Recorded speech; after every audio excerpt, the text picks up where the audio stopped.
especialista en la materia para saber qué es lo que está pasando con esta gripe. Así es que, doctora Busby, buenos días y bienvenida aquí a la revista de Radio B. Buenos días a todos. Estar aquí nuevamente es un gran privilegio, un placer, porque estoy en casa.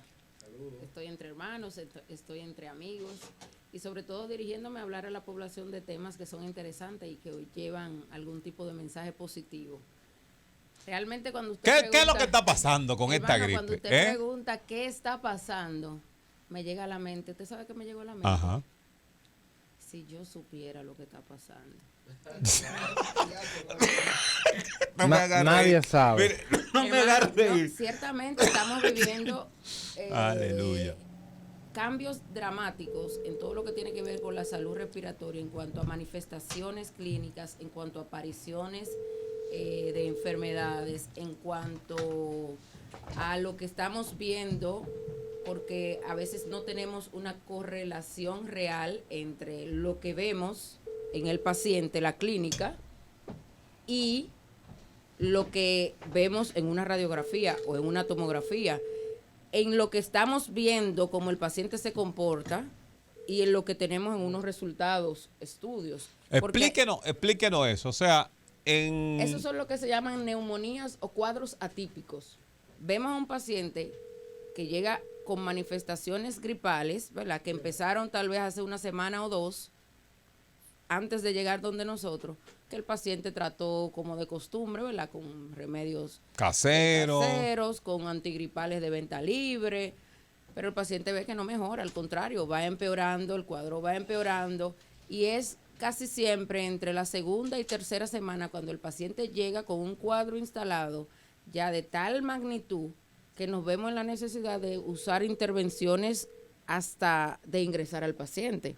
En una época como esta, que uno mismo como médico entiende que la gente quiere juntarse en familia, que está en su familia, que la gente descansando, quiere descansar, que la gente se quiere reunir, pero son manifestaciones severas de enfermedades que comúnmente no la producen. ¿Ha habido cambio climático, cambio en el ambiente? ¿Hay factores que pudieran incidir en esta época? La cachispa, en el caso de la romana, pero está pasando en el país entero. Está pasando en el mundo, hermano. Está pasando en el mundo. Y si bien es cierto que sí, obviamente estamos pasando por cambios ambientales que son muy importantes. Por ejemplo, sabemos que tenemos un frente frío que hace unos días atrás se anunció y que eso hace que la salud respiratoria de los dominicanos, que estamos acostumbrados a manejar un grado de temperatura para la respiración, la gente dice, bueno, pero el dominicano desde que baja un grado se pone un abrigo.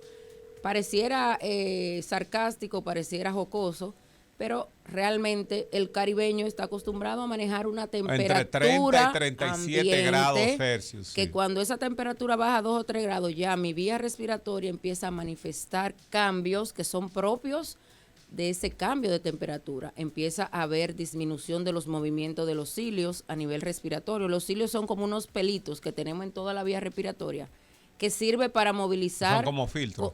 No serían filtros, sería como una escobilla. Okay. Toda la vía respiratoria está tapizada por ese epitelio ciliado y ese epitelio, esos cilios se encargan de movilizar las secreciones, de movilizar la contaminación. Cuando cambia la temperatura, esos cilios pierden esa capacidad porque se frisan. Por cambios ligeros de 24 a 22 de 1 grado, 2 grados. O sea, yo estoy hablando de cambios mínimos. Entonces, esas cosas pasan. Eso es lo que pasa también cuando usted se bebe un vaso de agua fría, muy fría, bruscamente, y a veces la gente dice, pero se me fue por el camino malo. ¿Qué tiene que ver un vaso de agua fría con que yo tenga gripe? Bueno, sí tiene que ver, porque el esófago por donde pasa esa agua fría que usted se toma está en contacto directo con la tráquea. De hecho, uno es la pared del otro. Y se enfría el esófago y se enfría la tráquea. Inmediatamente empieza una reacción. Hay gente que lo dice. Hay gente que es capaz de decirme, doctora, desde que me bebo un chin de agua fría, un juguito, de una vez empiezo a toser. Claro que eso puede pasar. Pero hablando nuevamente de los procesos recientes y mencionando también factores que pueden vincularse a estos cambios. Sabemos que nosotros, la mayoría de nosotros, no solamente aquí, sino en el mundo, tuvimos pasamos por la enfermedad de COVID-19. Que la enfermedad de COVID-19, para bien o para mal, dejó algún tipo de secuela en la vía respiratoria. En muchos de nosotros no tuvimos manifestaciones de neumonía por COVID, pero yo creo que el COVID no pasa por un organismo simplemente por pasar. Bueno, en el caso particular mío, que me dio COVID en julio del 2020, todavía hoy, que ya va a finalizar el 2022, yo siento una sensación de ahogo, como que me canso más de la cuenta. Fui al cardiólogo, lo que usted planteaba, todos los exámenes, toda la diapositiva dice que todo está bien. Todo está bien. Sin embargo, no se me quita el cansancio. Hay que evaluar a profundidad un poquito más la parte respiratoria con algunas pruebas que solamente un neumólogo se la va a realizar, teniendo en cuenta que todo esto viene después del COVID. El COVID deja una manifestación pulmonar que es la fibrosis, que es lo que produce que el pulmón pierda la capacidad, la elasticidad. Entonces el pulmón se queda rígido.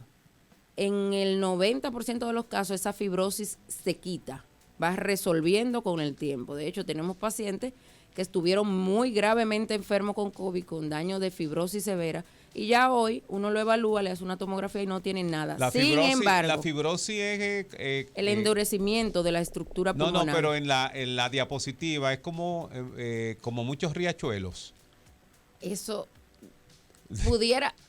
Trato de interpretar lo que me dice. No, porque, por ejemplo, recuerdo que después del COVID, cuando me hicieron las primeras diapositivas, lo que se veía era como muchas líneas corriendo, como si fueran pequeños ríos difuminándose por diferentes lugares. Exactamente, eso trato de comprender. Que tiene su nombre, ¿verdad? Ajá, serían bronquiectasias retráctiles. Imagínese usted. Exactamente, son bronquiectasias que son áreas endurecidas que se van quedando dentro del pulmón, secundarias, serían como cicatrices, así yo lo explico a los pacientes. Como cicatrices que se quedan como esa secuela de esa inflamación, de esa infección que hubo en esa área. Y bueno, ya con el tiempo eso puede resolverse. En la mayoría de los casos, en los pacientes con COVID, resuelve, se quita. Obviamente, lo que sí hemos visto es que a pesar de que se quitan los daños que se pueden observar en las imágenes, en la tomografía, el paciente queda con daño estructural, o sea, con daño funcional. Estructuralmente mejora, pero funcionalmente el paciente sigue manifestando, bueno, doctora, mire, antes yo podía subir esa escalera rápidamente, yo vivo en un 5º piso, ahora cuando voy por el 2º piso tengo que pararme, doctora, y tomar un respiro y descansar. Eso obedece a muchos factores. Uno de ellos es el daño propio estructural del pulmón, que al final daña también la parte funcional, pero también obedece a daños estructurales a nivel del corazón, porque recordemos que el COVID no es una enfermedad pulmonar, es una enfermedad sistémica y tiene la capacidad de afectar todos los órganos y sistemas. Y una de las cosas que vimos mucho en los pacientes con COVID y que dejó muchos pacientes con secuelas fue el daño estructural al miocardio, al músculo cardíaco, produciendo dilatación, miocardiopatías, daños estructurales a nivel de y funcionales a nivel del corazón. Y eso también repercute.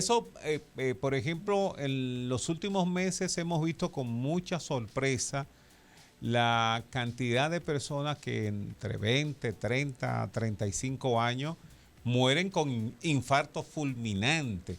¿Tiene algún tipo de vinculación eso?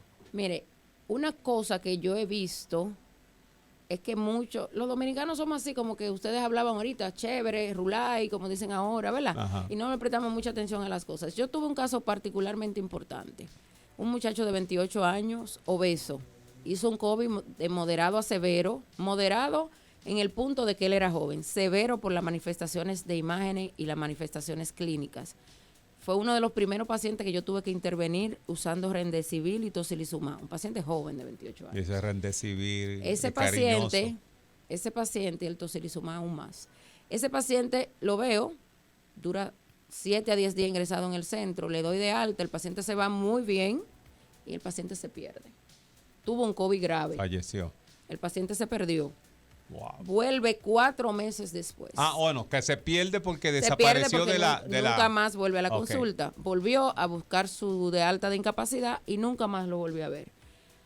El paciente viene 4 a 5 meses después con edema de miembros inferiores, hinchado hasta aquí, en franco fallo cardíaco. Mando a evaluar el paciente, le mando a hacer un ecocardiograma, le mando a hacer todas sus analíticas, le mando a hacer imágenes. El paciente tiene derrame pleural, o sea, líquido en los pulmones de los dos lados, un corazón dilatado, y grande, encima obeso, con una fracción de eyección. Una fracción de eyección es la capacidad que tiene el corazón para latir de forma... Esto no es para los médicos, ¿verdad? Esto es para la gente llana. Para que lo entiendan. Esa es la capacidad que tiene el corazón de sacar la sangre. Si yo te digo a ti, tu corazón tú tienes una fracción de eyección de 70%, significa que tu corazón saca en un latido el 70% de la capacidad de la sangre. O sea, tiene un 30% menos de la capacidad. Eso es residual, eso se queda siempre ahí para que el corazón no se quede vacío. Se llena el corazón un 100%, pero como estamos también hechos, en el bombeo siempre se queda un 30%, que es lo ideal para que el corazón no se quede vacío. Si usted tiene 70% de fracción de eyección, usted está perfecto. Ese paciente tenía un 38. Uepa. O sea, 38 significa que él sacaba solamente el 38%. La mitad no, 3/4 partes. Sí. El 30% que se queda lo deja el corazón porque lo necesita. O sea, él sacaba 38% de ese 100% que debe sacar un paciente de 28 años que su cuerpo requiere por un metabolismo, ¿verdad? Que eso debería ser en un paciente de 90 años, no de 28. De 98 y que te ha acostado plano y que no se mueva. Exacto. Para que pueda respirar. ¿No? Entonces, cuando le hago la función renal, el paciente tiene 8 de creatinina. ¿En español? 8 de creatinina significa que esos riñones están para diálisis. Efectivamente, el paciente fue referido a cardiología, fue referido a nefrología, fue referido a una unidad de diálisis con 28 años. Y todo eso fue la secuela de una enfermedad grave que no se le dio seguimiento. Entonces, ¿qué quiero decir con todo esto? La mayoría de la gente le dio COVID. No, eso me dio una gripecita. Señores, lo mínimo que hace el COVID como secuela es que le tumba los cabellos a la gente. Si le tumbó los cabellos y fue la única secuela identificada que usted tuvo, usted está bien. Sí. Dele gracias a Dios. Gloria a Dios porque dame calvo. Pero después de ahí el COVID tiene la capacidad de dañar todo y cada uno de los órganos y sistemas de nuestro organismo. Una cosa rarísima que yo vi en una paciente con COVID. El COVID le dañó una glándula a nivel de su cerebro que produce el litio. El litio es un mineral que el cuerpo lo utiliza, el cerebro lo utiliza y es que maneja las emociones. El que no produce litio se mete en depresión grave. Y esa mujer tenía una depresión con síntomas suicidas y cuando le evalúan, los niveles de litio en el suelo después del COVID. Una secuelita, ¿verdad? Que cualquiera dice, no le pasó nada, ya no le dejó secuela el COVID. Simplemente que ella tenía ya pensamientos suicidas, intentos suicidas, todo porque el COVID afectó esa parte. Entonces, ¿qué quiero decir con esto? Todo el que tuvo esa enfermedad la ha tenido porque sigue habiendo COVID, señores. Y déjenme decirle una cosa, la mayoría de los casos que estamos viendo de esta gripe es la secuela posterior al COVID con la variante BBX. ¿Qué está pasando con esta variante? Esta variante es altamente transmisible y eso es una de las cosas que yo tomo en cuenta. Cuando el paciente va a mi consulta, yo le pregunto, ¿hay más personas con los mismos síntomas en tu casa? No, solo yo. Probablemente no sea COVID. Puede ser otro de los virus que estamos viendo. Uno de esos virus que estamos viendo con mucha frecuencia, metaneumovirus, un virus raro que no veíamos, virus de sincitial respiratorio, que son virus que afectan más a niños pequeños, pero ahora lo estamos viendo en adultos, señores. Y está circulando en la comunidad. Pero ¿qué decir del COVID? Bueno, el COVID que tenemos ahora, la variante nueva, tiene la capacidad de mutar. Es difícil de detectar en las pruebas convencionales que tenemos. ¿Por qué? Porque yo puedo decir, en lo que yo he visto, dura como 1 o 2 días positivo el paciente nada más. O sea, la prueba. Tú tienes que agarrar al paciente como como que le empezó los síntomas, vamos a hacerte la prueba. Y ahí el paciente, tal vez, porque ya el 5.º día tú le haces la prueba y ya. Y da negativo. Sin embargo, los hallazgos que vemos en las tomografías, en las imágenes y las manifestaciones clínicas son concordantes con un COVID. Doctora, permítanos irnos a una pausa Estamos hablando con la doctora Wideli Busby, ella es neumóloga, especialista en la materia, y cuando regresemos seguiremos conversando de este tema y estaremos abriendo los micrófonos por si usted está padeciendo de esa gripe mala